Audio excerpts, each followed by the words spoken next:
My wife's ex begged her to leave me. 9 years of marriage shattered by an unbelievable secret. She kept it secret for years, and when the truth came out, I couldn't believe my ears. My wife's ex begged her to leave me. 9 years of marriage shattered by an incredible secret. We have a wonderful marriage. We have been together for 9 years, of which we have been officially married for 4 years. Quarrels are rare. We are often close, go on dates, exchange funny pictures. Everything is as it should be. Sometimes I think that such harmony is a real gift from fate.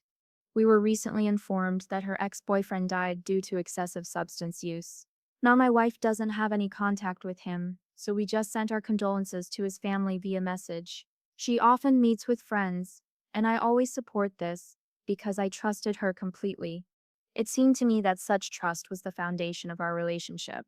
One day I had to stay late at work, and I suggested to my wife that she invite her friends to our house since I wouldn't be there anyway.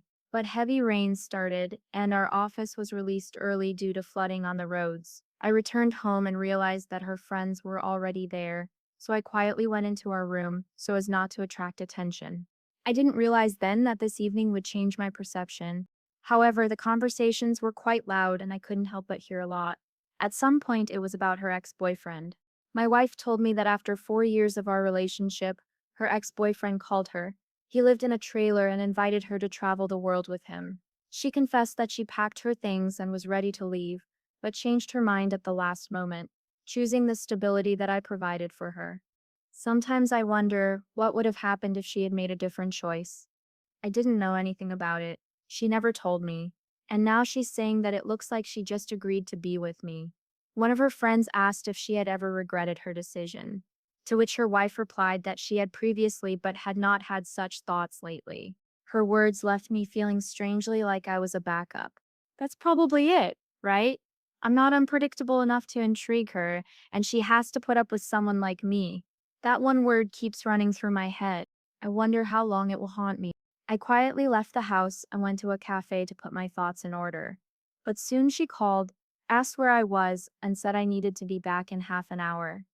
I returned, and she greeted me with a warm hug and a kiss, as usual. But I was not happy about it. Her concern seemed sincere, but I couldn't feel it. She noticed my condition and asked why I was so gloomy. I muttered something about the strain at work and went to bed, giving up dinner and our usual evening time together. But sleep never came to me. Thoughts were spinning in my head, which only made it worse. I woke up a couple of hours later, went out to the balcony and just sat there, lost in thought.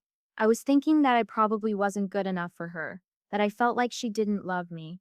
I understand that she's at least a little attached to me, but even that I can't be sure. I recently wrote a post about my wife saying something unexpected. Some have asked for updates, and here it is. Immediately after her words, I decided to take a break. First, I went to a nearby town and spent 2 days alone with my thoughts. He took time off from work and told his wife that he had gone to his cousin's house. Then I read all your comments under my post. Honestly, your words made me feel like I wasn't alone in this situation. I wanted to answer some of them, but the discussion has already been closed. I read every piece of advice anyway, even though they were very different. Someone offered to end the marriage right away. Someone advised me to ask her what she meant, and someone defended her, assuring me that I had misunderstood everything. This mix of opinions only added to my confusion, but also gave me the strength to do something. In the end, I chose an intermediate path. Yesterday, I finally decided to talk to her. When I got home, she came over to hug me, but I didn't respond in kind.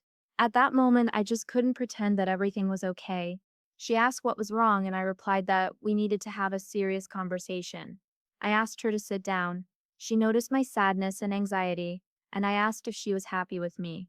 She said that, of course, she was happy. I asked if she loved me and if she had loved me all the time during our relationship. She was confused, replied that she loved him, and asked why such questions. I told her that I heard her talking to friends 4 years ago. It was hard for me to get these words out, but I couldn't stay silent any longer. I heard how she was ready to leave me after 4 years for her ex, and how she said she just agreed to be with me. She burst into tears and said that wasn't what she meant, and I asked her what she wanted to say then. She explained that by content she didn't mean that she thought she could have found someone better, but she chose me as the lesser evil. She said she stayed with me because I was the most worthy person in her life. I replied that in the 4 years of our relationship, she shouldn't have had any doubts, and reminded her that she had mentioned packing a bag. Her words were still ringing in my head, and I couldn't let them go. She burst into tears and said it was an exaggeration on her part. She was only thinking about leaving, and then in a moment of weakness, when we quarreled and briefly took a break, her ex found out about our quarrel through a mutual friend, called her, and they talked for about an hour. He flirted with her, spoke ill of me, and suggested that she travel together. Sometimes I think how easily someone else's words can stir up the past. She said that at that time she was faced with a choice to leave with her ex or to establish a relationship with me. She chose me because she loved me, and always will. She also added that she wasn't that strong 4 years ago, but I helped her get better. Her confession touched me, but the question still remained. Then I remembered how she said that she used to regret her choice, but not lately. I asked her what she meant by recently. She replied that she regretted her decision only a month after that conversation with her ex, because she thought about what could have been, but then realized that the happiest moments of her life were connected with me. Those words seemed to take some of the weight off my shoulders. I asked if she had been in a relationship with anyone else during our marriage.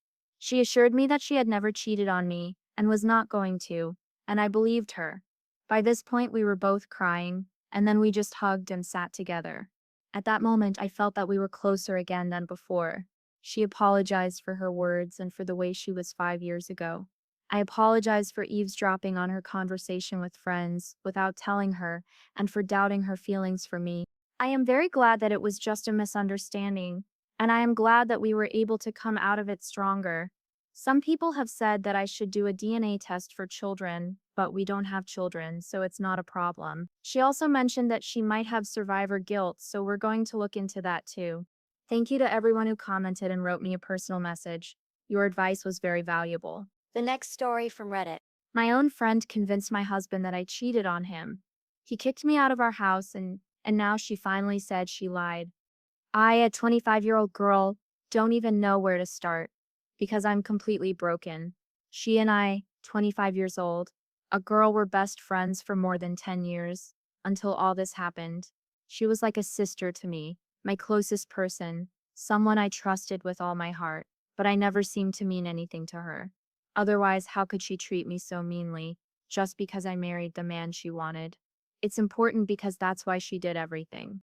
8 years ago, my husband, 29 years old, male, and I met in college. We were in our first year, and he worked as an assistant to one of our professors. The three of us became great friends until a relationship started between me and him. At that time, she never told me that she had feelings for him, so I never doubted my choice. All these years, I've shared with her the most intimate things about myself and my husband.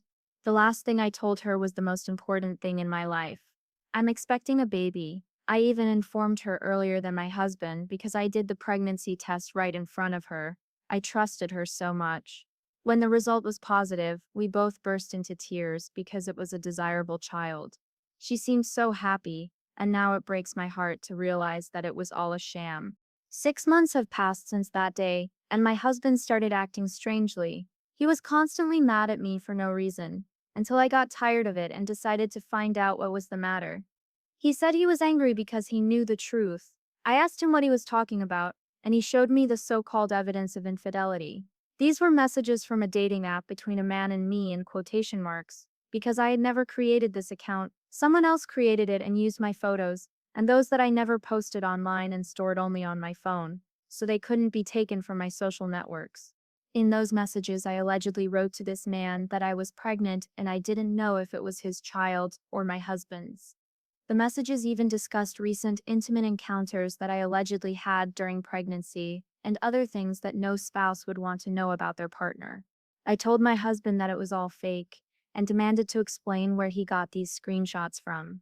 He replied that these were screenshots from my old phone, the one I allegedly used to communicate with other men. According to him, my best friend told him everything because she couldn't look him in the eye, knowing the truth. She allegedly knew about my infidelities for a long time and advised him to look for evidence on that very phone. He did, and that's why he's been acting so weird for the last few weeks. Of course, I stated that my friend was lying, that she had most likely taken my phone without my knowledge and set up everything. I swore that I had never set up any accounts or been close to anyone but him in my entire life. But he didn't believe me. We had an argument and then we called her to confront her. She just said that she was sorry, but she no longer wanted to cover for one friend in order to save another. We had a terrible row, but she remained calm, as if she didn't feel anything, and stubbornly insisted that I was a liar. I couldn't convince my husband that it was all a lie, because the evidence pointed to my guilt. He was furious, told me to pack my things and get out, said he wanted a divorce and a paternity test. I went to my mom, and we did a test, which of course showed that the child was his. But even after that, he didn't believe that I hadn't cheated on him. We had a few more fights after the test, and I ended up in the hospital due to stress. And that's when my so-called friend seemed to come to her senses. She confessed to her husband that everything he saw was fake, and that she created both accounts, mine and the man with whom I allegedly cheated on him. She explained that she did it out of envy. Since I got pregnant, he stopped paying attention to her. After all, she was a close friend to both of us from the very beginning. She said she lost her head and acted in the most terrible way. She also added that now she was really sorry that she didn't think it would go this far, and hoped that he would just get a little angry and then forgive me, because she knew that he loves me too much not to forgive anything. After her confession, he apologized to me 1,000 times. We talked a lot about what happened and decided to take a break to think about it. We'll start going to therapy, but I'm not sure if that's enough. Our relationship is on the verge of collapse. Everything is ruined, and I'm afraid we won't be able to fix it. How is this possible? We've said and done terrible things. During one argument, he told me to pack my things. I refused, and he grabbed my arm to force me. It hurt, and I pushed him away, and he hit the furniture, and then he took my hands again, this time to shake me. He's much stronger than me. I'm skinny and he's tall and sturdy, and when he did that, it really hurt. I do not know if we can be the same again. In the past, we hardly ever quarreled, and even if we did, it never came to this. How do we fix this other than therapy? Update. Thank you all for the messages and comments on my first post. I really appreciate it. The situation has improved a lot since then. We talked to my now ex-girlfriend, and she confessed that she used my old phone to create that fake profile and chat with another man. I'm writing this in quotation marks because there was no man. It was her. She picked up the phone when she came to my house every day, because we ran a small business together. She knew where the phone was, and she knew that no one was using it, so everything was perfectly thought out. It's scary because she clearly needs help. Seriously, after all this, it's obvious that she has serious mental problems and needs to see a specialist. She told me exactly what she had done. She even told my husband that she took me to meetings with that man many times, and that I forced her to pay for hotels with my card for these meetings. I'd never actually been to those hotels, but it looked so plausible that of course he believed her. She had been my friend for many years, and I had been friends with him for more than 8 years. So we trusted her and could not even imagine that she was capable of such a thing. When she started telling all these lies, they sounded convincing. The correspondence and everything else looked very plausible, and I understand why my husband believed her. If the situation had been reversed, maybe I would have believed it too. On the other hand, my husband and I are still trying to deal with all this. After the incident when there was a sharp conflict between us, everything became very difficult. It's not easy to save a marriage after such moments, but we try. I returned home, and so far everything is more or less calm. But sometimes, when it's warm in here and I'm wearing t-shirts, he doesn't even look at me. I can still see the marks of his grip on my hands. They're not as noticeable now, but almost 2 months after that incident, they still haven't disappeared. I think they will take a long time to heal, because I have very fair and sensitive skin. However, my hands don't hurt anymore, so the footprints themselves don't bother me. He apologized for what he had done, and I forgave him because it affected us both. I understand that we both broke down, and we are both to blame for the fact that our relationship has cracked. But as I said, we are still trying to overcome this. I think it's going to take us a while to get over this. It won't be easy, but we are ready to work on ourselves so that everything will be fine by the time our baby is born in a few weeks. Therefore, we have started individual and joint therapy, and we hope that this will help improve the situation. That's what we're focusing on right now, preparing a room for the baby and buying things for her. As long as it helps, our relationship is gradually returning to what it used to be, and I'm really glad about that. We've been in love for 8 years, and the last thing I want is to lose everything we had after so many years. I know what our relationship was like, and I understand that this is the first time that we both lost our temper like that. We promised each other that this would not happen again, and we will do everything possible to prevent it from happening again. That's all.